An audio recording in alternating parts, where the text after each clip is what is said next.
The deepest secrets do not reach unwatchful eyes. Documents vanish, witnesses fall silent, records erase themselves. This is the story that should never have been told, a narrative I found pieced together in forgotten archives, hidden diaries, and testimonies of voices now stilled. What I share here has been reconstructed through years of meticulous investigation, begun after the disappearance of Father Gabriele Amorth, under circumstances the authorities called natural, but which are anything but ordinary upon closer inspection. It all started in 1947, when the Vatican established a secret department called Custodes Lucis, the Guardians of Light. Officially, it was merely a specialized branch of the papal exorcists, but documents discovered in a sealed folder in the personal archive of the late Cardinal Pietro Vianelli reveal something far more disturbing. The true mission of the Custodes was to contain and study entities that did not fit the traditional categories of angels or demons in Catholic theological understanding.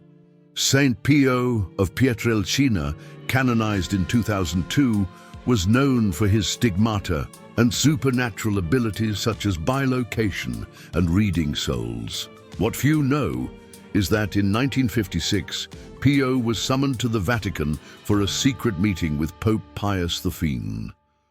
Official records classify this visit as a routine spiritual consultation, but the personal diary of the Pope's secretary, Monsignor Domenico Tardini, which I found hidden in the binding of an antique Bible in a Turin used bookshop, reveals something entirely different. Father of Pietrelcina emerged from the meeting pale as wax. His hands, marked by the stigmata, trembled uncontrollably. When I offered him water, he refused with a gesture and whispered words I could not fully comprehend. Something about prisoners beneath the earth, and neither angels nor demons, but something altogether different. When I insisted he rest, he looked at me with terrified eyes and said, "They do not sleep, so how can I?" My investigation led me into the labyrinths of the Vatican necropolis, not the areas open to tourists, but the deeper levels sealed off after excavations carried out between 1939 and 1950. The official architectural plans end at the case level known as the Scavi, but documents from the personal archive of archaeologist Antonio Ferruar, one of the excavation leaders, indicate the existence of at least 3 additional levels below, discovered by accident and immediately isolated. By the Pope's direct order, it was on that 3rd level that something was found, something that should never have been there. Encrypted records of the discoveries made at that site exist, using a code system devised specifically for this purpose. After years of patiently deciphering those notes, I understood that the excavation teams uncovered a sealed chamber containing what they initially described as crystal sarcophagi. However, these were not containers for the dead, but prisons for living beings. Entities that did not age, did not breathe as we do, but were conscious and occasionally capable of communication. A fragment of a letter from Cardinal Alfredo Ottaviani to Pope Pius XIII, dated April 1952, mentions, "The prisoner in cell 7 has communicated again. The words are incomprehensible, but the effect on the guards is as always. 3 fainted, 1 had convulsions. I strongly recommend rotating the team so that no one is exposed for more than 48 hours. Father Pio was not summoned by chance. His supernatural sensitivity and ability to commune with the divine made him the ideal candidate to attempt to understand what those entities were and why they were imprisoned beneath the church's headquarters. What he discovered traumatized him deeply. In a fragmented manuscript found sewn into the lining of one of his habits after his death and swiftly confiscated, though not before a novice made a partial copy, Pio wrote, "They are not what we think. They are neither fallen angels nor demons as described in Scripture. They are more ancient. The word they use to describe themselves does not exist in any human tongue. The closest would be watchers, but not in the sense of the Book of Enoch. They are witnesses to something that predated creation as we know it, and they have been here far longer than we ever imagined. The document goes on to explain that these beings were imprisoned not by God or his angels, but by another force, even prior to Christian cosmology. And their confinement beneath what is now the Vatican was no coincidence, but the very reason the Church was established on that exact site, not as the center of Christianity, but as guardian of those ancient prisons. 3 days after this revelation to Pius XIV, Father Pio was sent back to San Giovanni Rotondo with strict orders never to speak of it. Yet he did speak, albeit only to his personal confessor, Father Agostino Daniele, who kept coded records of those confessions in a system based on inverted biblical references. The story grows more complex when we examine the events of 1981, when a multidisciplinary team, physicists, molecular biologists, and ancient languages experts, was secretly formed at the Vatican. Officially classified as a Commission for Early Christian Studies, its true purpose was to analyze the imprisoned entities and, above all, decipher their language. Dr. Elena Vaselli, a renowned particle physicist who mysteriously disappeared, in 1983 left behind an encoded notebook for her daughter, only discovered in 2005. In it, she describes impossible physical properties observed in the entities. They exist simultaneously in more dimensions than we can perceive. Our instruments record quantum anomalies that defy known physics. When one of them speaks, it is not merely sound. There are quantum entanglement patterns that propagate and affect the neural structure of the listener. It is as if they can rewrite consciousness through their voice. The experiments continued in absolute secrecy, and the Custodes Lucis program gained new momentum during Pope John Paul II's pontificate, especially after the 1981 assassination attempt. Sources close to the Pope revealed that during his recovery, he had lengthy private conversations with then Cardinal Joseph Ratzinger about what they called final containment and the need to reinforce the 7 cages. One particularly disturbing aspect of this investigation was discovering that certain rituals performed in St. Peter's Basilica, seemingly merely traditional or symbolic, serve hidden functions related to the containment of these entities. The specific fumigations during the papal conclave, processions in certain geometric patterns, and even certain Latin prayers contain sound frequencies and patterns that function as lock and key mechanisms to reinforce the imprisonment.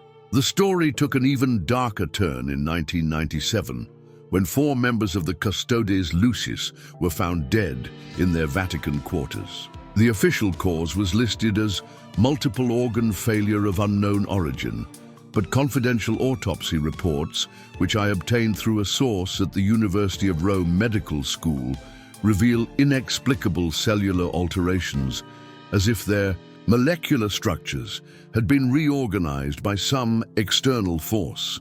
It was around that time that one prisoner, specifically the inmate of Cell 3, managed to establish psychic communication with some of the guards. The contents of these communications were recorded in ultra-secret documents called the Protocollus Angelis, kept in a vault in the prefect's private office at the Congregation for the Doctrine of the Faith. Access to these documents is virtually impossible, but fragments were leaked by a tormented priest who later vanished completely. If you've followed these revelations so far, I invite you to continue following this channel for more information on the hidden truths that few dare to share. Each new discovery brings us closer to a deeper understanding of the secrets shaping a reality.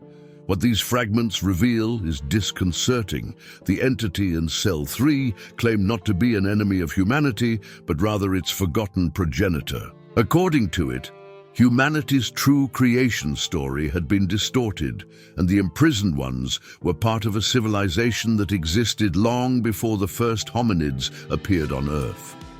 They were not angels in the biblical sense, but beings who shaped the clay so it could eventually gaze at the stars, a cryptic reference suggesting some interference in human evolutionary development. Even more disturbing was the claim that their imprisonment was not God's work, but that of another faction of their own kind, and that their incarceration beneath the future seat of the Catholic Church had been planned to ensure they would be constantly watched through the ages. The founding of the Church itself was part of a far older, more complex design than any religious history has ever admitted. During his encounter with the captive of Cell 3, Father Pio received a revelation that completely altered his understanding of faith. His later personal writings, though full of codes and metaphors to evade censorship, reveal a profoundly changed Christian cosmology. One particularly unsettling passage reads, "The veil between worlds is thinner than we imagine. What we call angels are merely messengers, but messengers of whom? And what happens when messengers are captured before delivering their message?" In 2007, a group of scientists led by Dr. Matteo Bianchi was secretly summoned to study electromagnetic anomalies in the deepest Vatican catacombs. The results were never published officially, but Bianchi's personal diary, obtained from his widow, who believed his sudden heart failure at age 42 was not natural, contains alarming observations. "The readings are impossible," he wrote. "There is a force field that seems to bend not only electromagnetism but space-time itself. It is as if a miniature black hole is contained by some mechanism we do not understand. Strangest of all, the field responds to specific stimuli, certain words in ancient Latin, particular sound frequencies, especially those produced by specific Gregorian chants. It is as if sound is the key and the field the multidimensional lock." In 2012, a critical containment event occurred when a mild earthquake struck Rome. Although it caused no significant damage to the city, sources within the Swiss Guard report extreme panic at the Vatican's highest levels. An elite unit called the Corpus Custodum was activated and remained in the deepest catacombs for 72 uninterrupted hours, performing what was described as reinforcement rituals. 3 members of that team were never seen again, and their names were completely expunged from Vatican records as if they had never existed. Their families received visits from officials posing as representatives of Catholic charities, offering lifetime pensions in exchange for absolute silence. To understand the true nature of the prisoners, we must re-examine certain biblical passages in a new light. The Book of Enoch, excluded from the official canon, speaks of the Watchers, angels who rebelled and mingled with humans.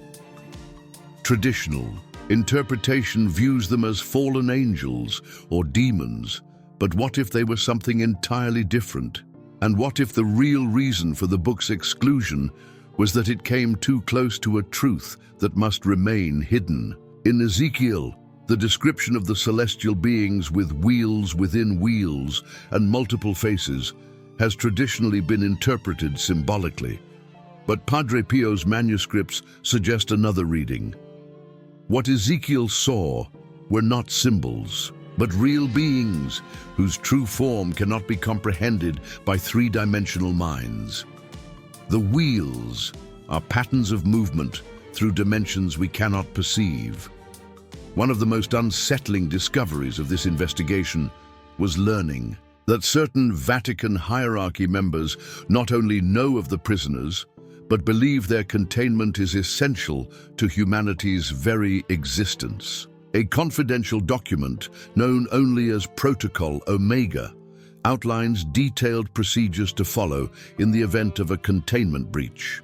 These include activating sleeper cells of agents in key governments worldwide, using specific broadcast frequencies on global radio networks, and even detonating devices at strategic sacred sites around the globe, all designed not to destroy the entities, apparently indestructible by known means, but to re-establish dimensional boundaries. Dr. Sophia Lambert, a linguist specializing in extinct languages who briefly worked with the Vatican team in 2016, disappeared after sending a cryptic email to a colleague at Oxford University.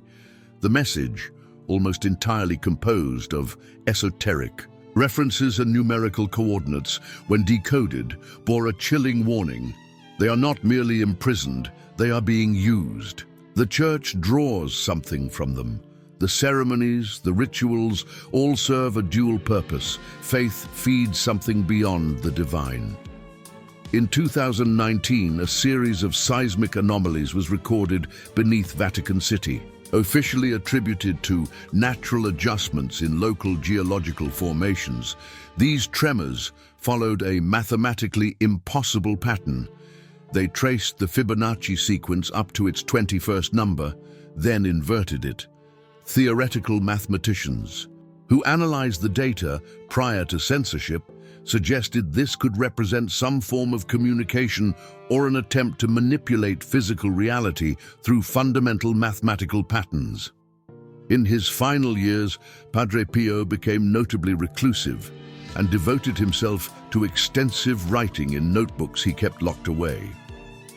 After his death in 1968, these volumes were immediately confiscated by the Vatican, classified as spiritual guidance documents, and sealed in secret archives. However, his confessor had made partial copies of some texts which remained hidden until 2001, when they were discovered during the renovation of a monastery in San Giovanni Rotondo. These fragments reveal that Padre Pio believed the beings imprisoned beneath the Vatican were neither inherently malevolent nor benign, but neutral and as ancient as time itself. He described them as witnesses to the moment when light was separated from darkness, a Genesis reference suggesting they had observed the very creation of the universe. More disturbing still is his account of what these beings' true purpose might be. According to Padre Pio, they were not passive observers, but architects of some kind. It remains unclear whether they were architects of physical reality, human consciousness, or some other metaphysical structure. But his notes imply that their capture and imprisonment had interrupted something fundamental in humanity's development. "The project is incomplete," he wrote. "What we were meant to become has not yet been achieved. Their prison is ours as well." In 2020, a team of theoretical physicists at CERN, working secretly at the request of an unidentified religious organization, almost certainly the Vatican, published a highly abstract paper on anomalous space-time pockets and their possible relation to architecturally significant historical structures. Although presented as purely theoretical, the paper contained equations that, when applied to the Vatican's exact coordinates, yielded mathematically perfect results, something statistically impossible if it were mere speculation. An informant within the team revealed anonymously that the data used to construct these equations were not derived theoretically, but measured directly on site. "We are talking about impossible quantum anomalies," he stated. "There are 7 points beneath St. Peter's Basilica where the laws of physics simply pause. They are not broken or violated. It is as if there is a momentary hiatus in reality itself." Perhaps the most chilling aspect of this entire investigation is the pattern of deaths and disappearances associated with anyone who gets too close to the truth. Not only researchers and clerics, but even tourists who accidentally photographed certain sensitive areas of the Vatican or asked specific questions of their guides have come under intense scrutiny. Some have never been seen again.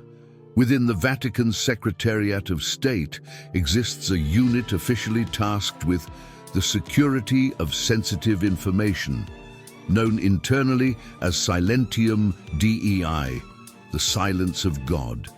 Its members are not clerics, but intelligence specialists recruited from various government agencies worldwide. Their mission, according to a leaked 2017 document, is to preserve the balance between human knowledge and divine mysteries.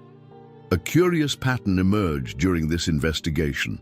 Certain high-ranking Vatican officials make regularly scheduled visits to the deepest catacombs, always aligned with specific astronomical events, not only solstices and equinoxes, but obscure planetary alignments and astrological occurrences rarely mentioned in modern astronomy.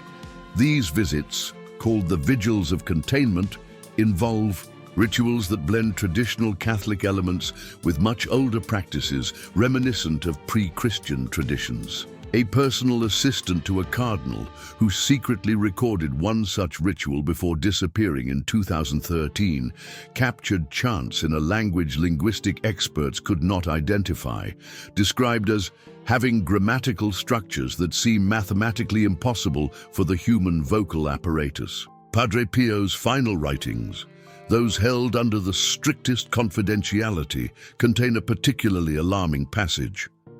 My fear is not that they will break free, but that they already have, in ways we do not comprehend.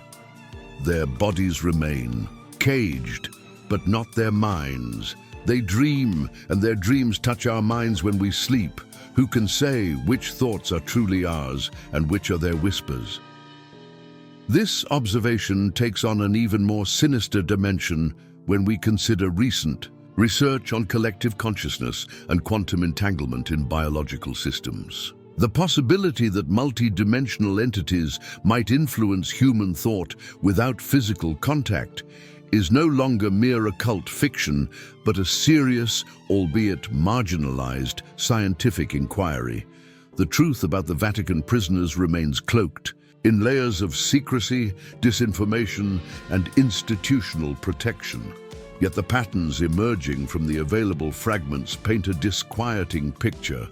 We are not alone, never have been, and the stories we tell about our own origins and purpose may be drastically incomplete. Father Gabriele Amorth, the renowned chief exorcist of the Vatican until his death in 2016, left behind a sealed testament to be opened 50 years after his passing.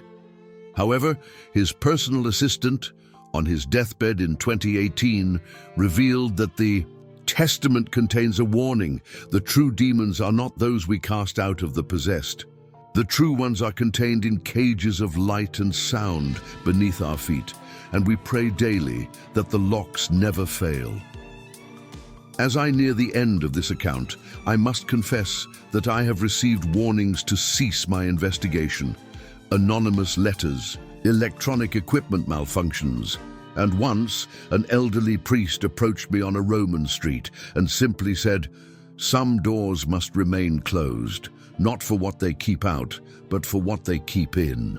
When I tried to question him, he gave me a sad smile and said, "Padre Pio wept for 7 days after seeing. Are you stronger than he?" Now, I must place these documents in trusted hands and withdraw for a while.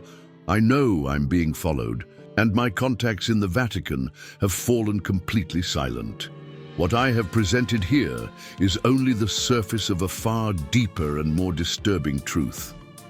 The real question is not whether angels are imprisoned beneath the Vatican, but why they are there who truly imprisoned them, and what would happen if they were ever released. Or perhaps the most important question of all, what if their imprisonment is our only shield against a cosmic truth our consciousness is not prepared to comprehend? What do you think? Could these beings truly be angels in chains, cosmic watchers of another dimension, or something entirely beyond our current understanding? Was the Catholic Church founded to worship God, or to guard prisoners more ancient than humanity itself? At Imprisoned,